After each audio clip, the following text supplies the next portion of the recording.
Whispers of turmoil are once again echoing through the gilded halls of Buckingham Palace. For years, the relationship between King Charles III and Queen Camilla has been presented as the triumph of enduring love, a union that withstood scandal, public scrutiny, and the shadow of Diana, Princess of Wales. Yet, behind the polished facade of royal duty and carefully curated appearances, troubling signs have begun to emerge. Reports suggest that the seemingly unshakable bond between Charles and Camilla is showing deep fractures. Recently, speculation reached fever pitch when insiders revealed that the king, exhausted by mounting pressures and shaken by private betrayal, allegedly declared his intention to divorce Camilla. The claim, as shocking as it is unprecedented, has sent shockwaves through Britain and beyond. Could it truly be that after decades of struggle to legitimize their relationship, the royal couple now stands on the brink of collapse?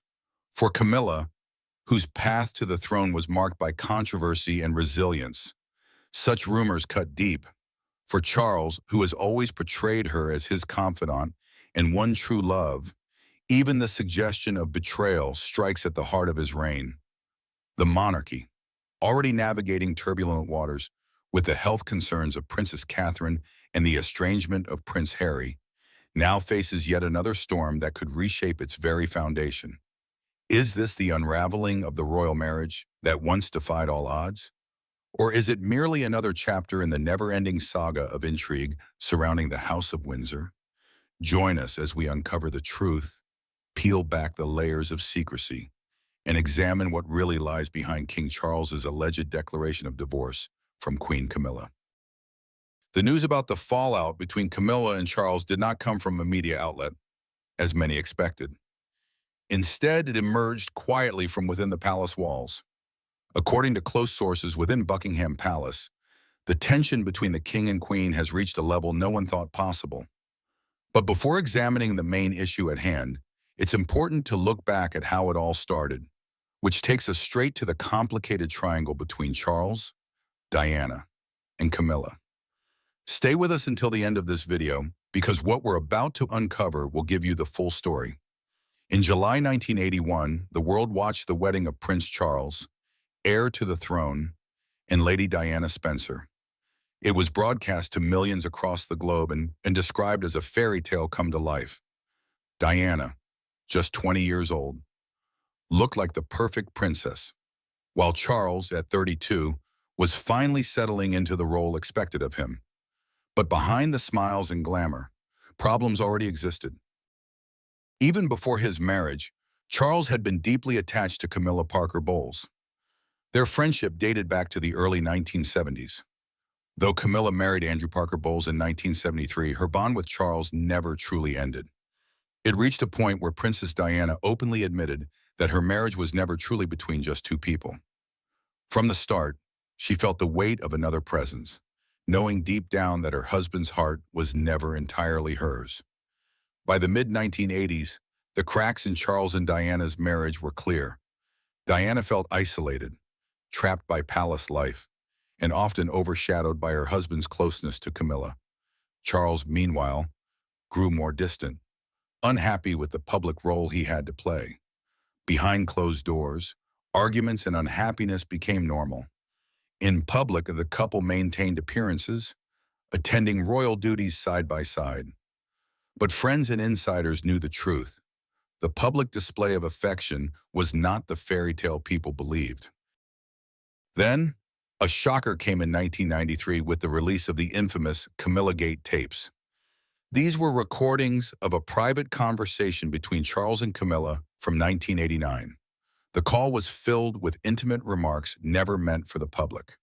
When the transcripts were published in newspapers, the scandal exploded. The British public, already suspicious of Charles, turned heavily against him. Diana, on the other hand, gained sympathy. She was now seen not just as a wronged wife, but as a woman who had endured humiliation with grace.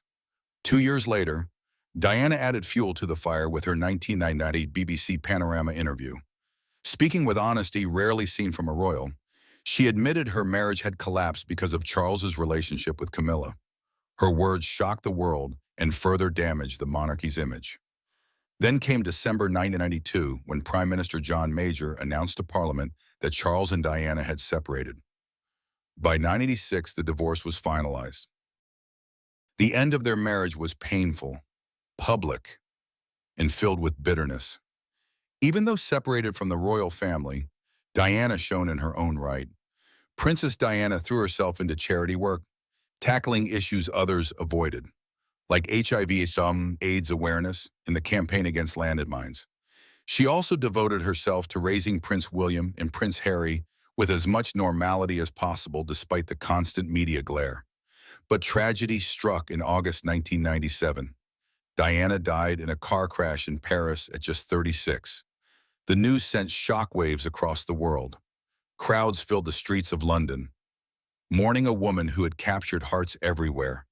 Her funeral was watched globally, and her memory became fixed as the people's princess.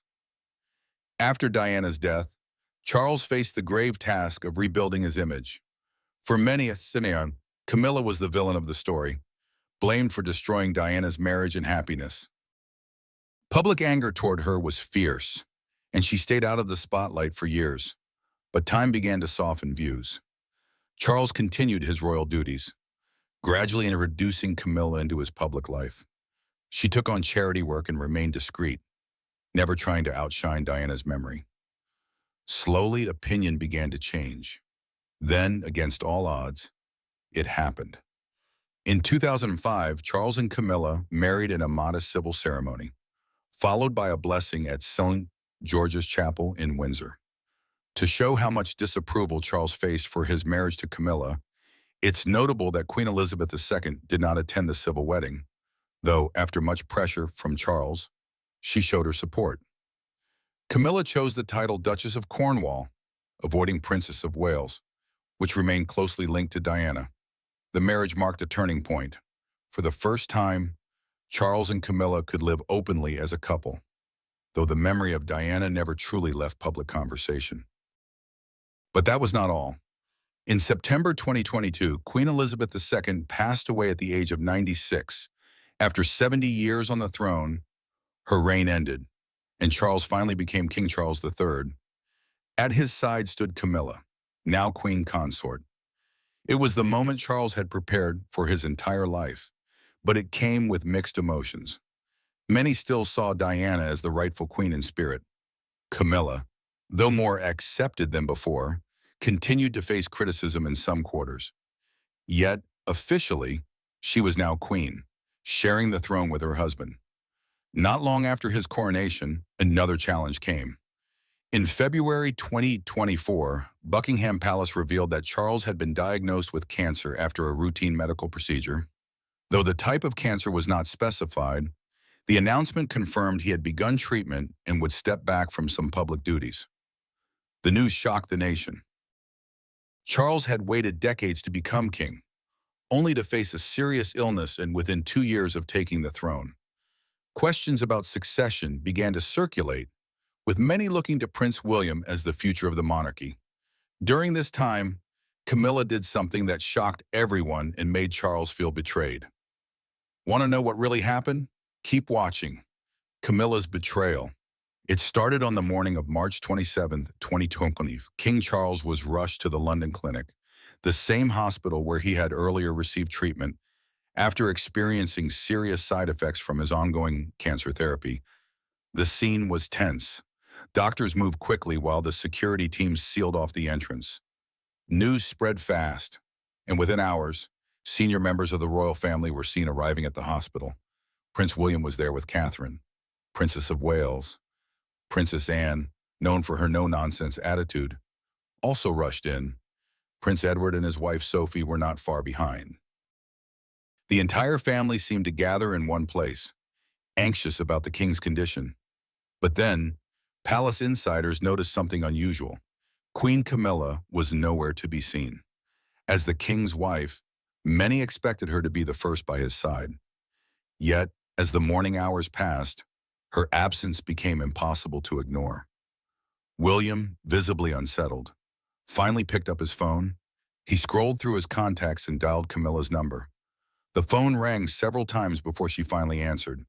William quickly pressed the speaker button so everyone in the room could hear. His voice was tense as he asked, "Why are you not here, Ma?" On the other end, Camilla's reply was cold and brief. "I was busy," she said flatly. "I couldn't make it, but I'll be there in the evening." The reply left the room in silence. For a moment, no one could believe what they had heard. Anne, never one to hold back her feelings, was the first to react. "Busy? How can she be busy when her husband is lying in a hospital bed?" she demanded. Her voice was sharp, showing her upset. William, still holding the phone, shook his head in disbelief. Catherine leaned closer and whispered, "This doesn't feel right at all." Edward, usually the quietest among them, finally spoke up.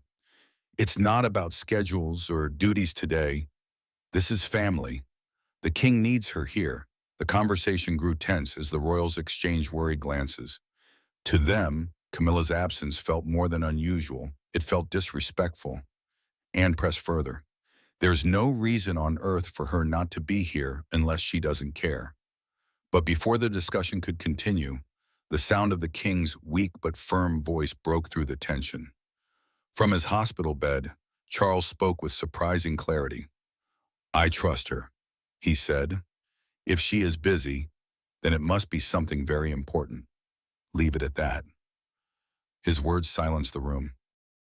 No one dared to challenge him directly, though unease lingered among them. William exchanged a glance with Catherine, and Anne folded her arms, clearly unconvinced. The loyalty Charles showed to Camilla, even in his fragile state, only deepened the mystery of why she was absent. Later that evening, Camilla finally arrived at the hospital. All eyes turned as she stepped through the main entrance. She was dressed elegantly, wearing a long, dark coat with a silk scarf tied neatly around her neck. Her expression was unreadable, and the moment she walked into the building, word spread quickly among staff and family members alike. When Camilla finally stepped into the hospital room, eyes turned toward her. The tension was heavy, and it was Princess Anne who spoke first. Her tone was calm but sharp. "Why were you not here this morning?" she asked quietly. Camilla paused at the doorway, standing still for a few seconds before giving her answer. "One of my grandchildren needed me," she said, explaining that she had been helping Lola prepare for an essay, a reason that felt almost irrelevant given the situation. The moment those words left her mouth, everyone in the room exchanged stunned glances. No one spoke. The silence was thick, filled with disbelief. For nearly 5 minutes, Camilla remained standing, unmoved by the atmosphere around her. At last, she walked slowly to Charles's bedside. Leaning down slightly, she tapped his head with her hand in a soft gesture and asked, "How are you feeling?" "I'm a bit better," Charles replied, his voice faint but steady. The two spoke quietly for a few minutes, their words too soft for others to fully catch. Then, as the family gathered closer, it became clear they would soon have to shift to the main issue at hand, the matter of Charles's official engagements. The following day was packed with duties, and with the king still weak from treatment, someone would need to step in. William was the first to break the silence. "What are we going to do about tomorrow?" he asked, his voice low but firm. Anne quickly nodded. "Yes, tomorrow there are 3 engagements Charles is supposed to attend. We can't simply leave them hanging, so how do we handle it?" Charles leaned back slightly on his pillows, his face pale but thoughtful. He turned his gaze toward Camilla, who sat across the room, her hands folded neatly in her lap. After a pause, he spoke. "That won't be a problem," he said. "We have the Queen Consort here. She will represent me at the first one, the ambassador's reception at Buckingham Palace. William will go for the second, and Anne, you can handle the third." Anne and William exchanged quick glances, then nodded. "That's a good idea," Anne agreed. "It shows unity. We can divide and cover everything without issue." But before the plan could settle, Camilla raised her head. Her expression was calm, almost detached, as she spoke words that stunned the room. Keep watching for more. I don't think that will be possible, but she said evenly. I'm busy. In fact, I will be leaving soon. Charles's eyes widened. What? His voice cracked with disbelief. What do you mean busy? What could possibly be more important than your role as queen consort? Especially when I am unwell. Camilla crossed one leg over the other, her tone unwavering. I promised to prepare my granddaughter Lola for her essay. That is bigger than anything at this point. Anne shot forward in her chair, her frustration spilling over. Bigger than a sick king's order? She sneered. Do you even hear yourself? Camilla's gaze did not waver. I am not flouting any order. I am simply doing what I believe is right. Family comes first. She glanced at her watch, then added with a faint smile, Oops, I have to be on my way. And just like that, she stood, adjusted her coat, and left the hospital room without so much as asking for permission. The heavy door closed behind her, and the same silence that had filled the room earlier returned. Only thicker, heavier. Everyone's eyes eventually turned back to Charles, whose face showed more hurt than anger. His trust had been shaken, but he tried to steady himself for the sake of dignity.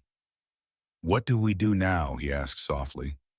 Edward, who had been quiet until then, spoke up. I can go. It won't be a problem. But Charles shook his head. No, he said firmly. The queen consort ought to be present at one event, at least to show a united front. That is the expectation.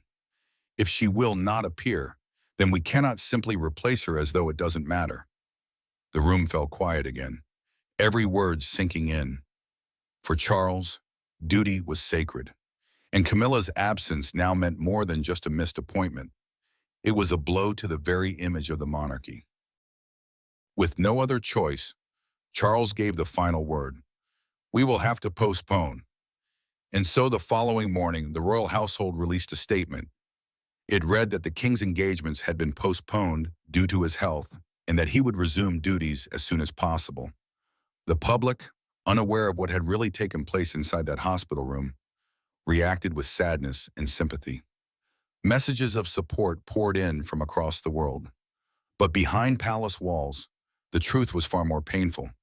The very person Charles had trusted most, the woman who was supposed to stand by him in sickness and in health, was the real reason those engagements had been canceled. And that truth weighed heavily on everyone present. Yet, that was just the beginning of something more shocking. Stay with us. Diana's missing jewelry. After several days at the London clinic, King Charles was finally discharged. He returned to Buckingham Palace looking frail but determined to resume his duties. Outwardly, he tried to maintain an image of strength, smiling for the cameras as he was driven back to the palace gates. But behind the scenes, those closest to the royal household whispered a different story. They said the king had been deeply wounded, not by the illness alone, but by Camilla's cold absence during his most vulnerable hours. His silence towards her in the days that followed spoke volumes.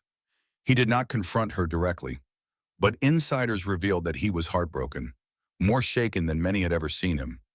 Just as he was settling back into the palace and preparing to resume engagements at a slower pace, an even greater shock emerged. Reports began circulating inside royal circles that several pieces of jewelry had mysteriously gone missing from the collection. At first, staff assumed it was a mistake in record-keeping, the kind of clerical oversight that occasionally happened when items were transferred between vaults. But then the truth became clear. This was not a simple error. Among the missing pieces were jewels with immense historical and emotional value. Most notably, Princess Diana's iconic sapphire and diamond engagement ring, the very ring she wore during her 1981 engagement announcement to Charles, was gone.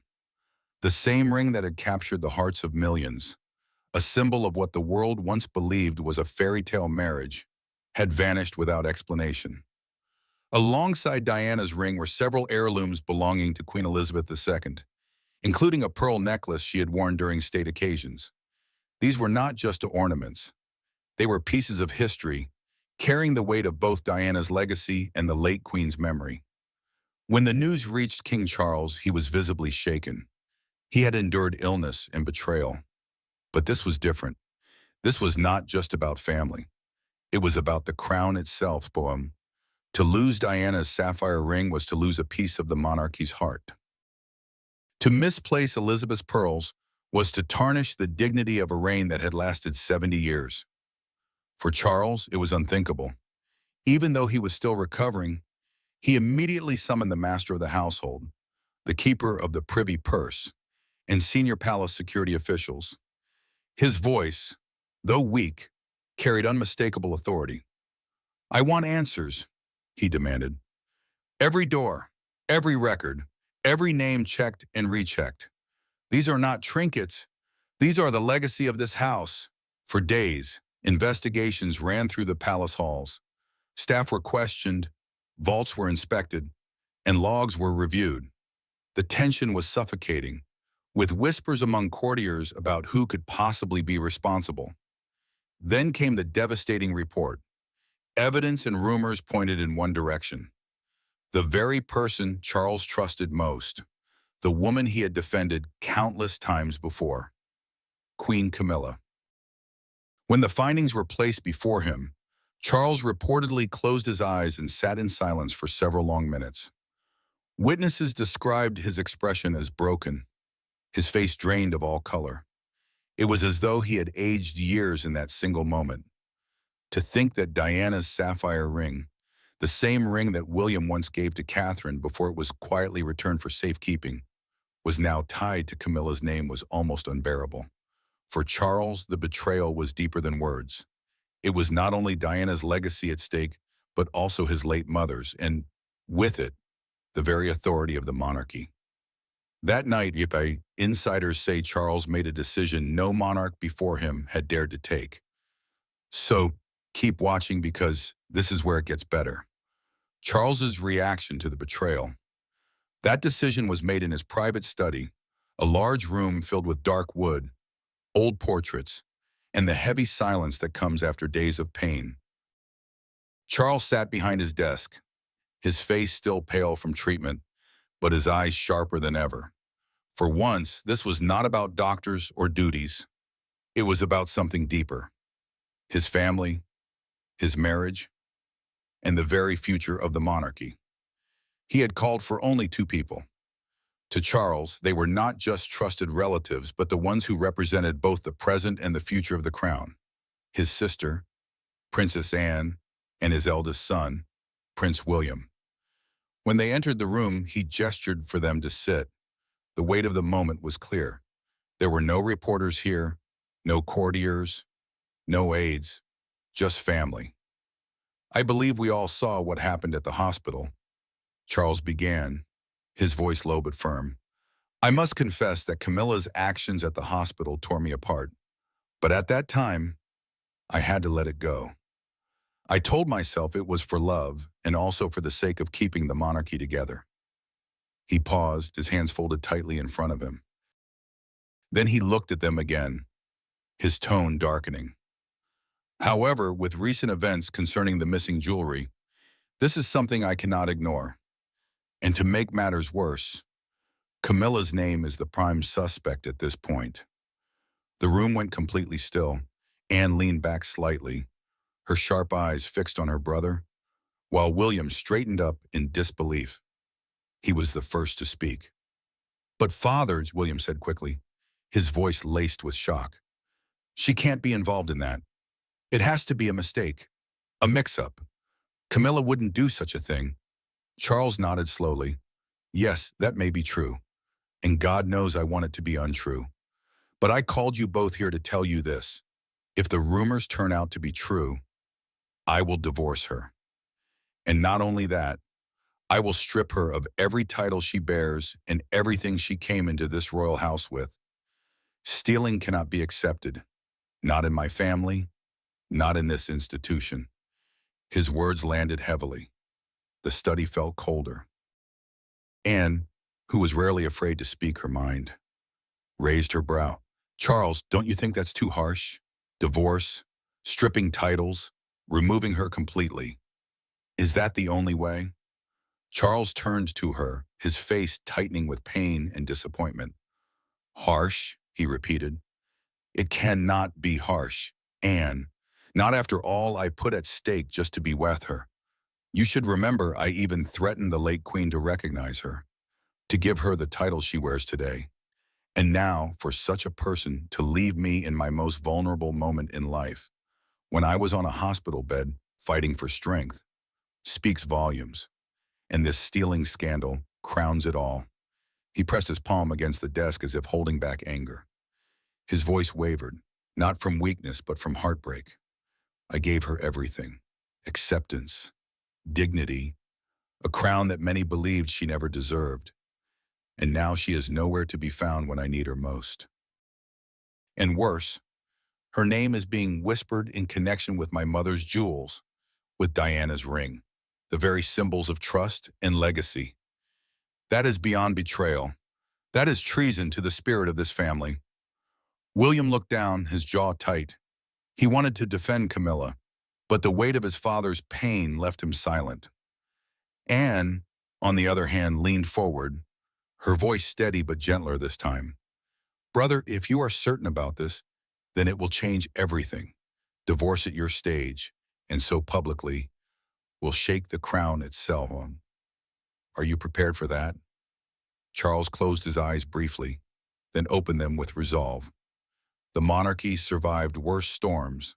It survived abdications, scandals, and deaths. It can survive this, too. What it cannot survive is a queen consort who steals or even is suspected of stealing from the very heart of this house. If we let this pass, then what do we stand for? Silence hung in the air again. The ticking of the old clock on the wall filled the room. William exhaled slowly, realizing that this was not just about jewelry. It was about trust, broken beyond repair. Charles' voice softened, but the firmness remained. I do not wish for this outcome, but if the investigation confirms it, then I must do what has never been done before. I will protect the monarchy, even if it means losing the woman I once fought the world to keep. Anne nodded quietly, finally understanding the depth of his resolve. William looked away, the burden of what was coming heavy on his shoulders. In that private study, history was shifting. The king had drawn his line, and if the rumors proved true, the crown would face a storm like no other. Because sometimes when trust is broken, mending a wounded heart is harder than facing any storm. Do you think King Charles should go ahead with the divorce if Camilla is found guilty? And what's your take on her actions at the hospital?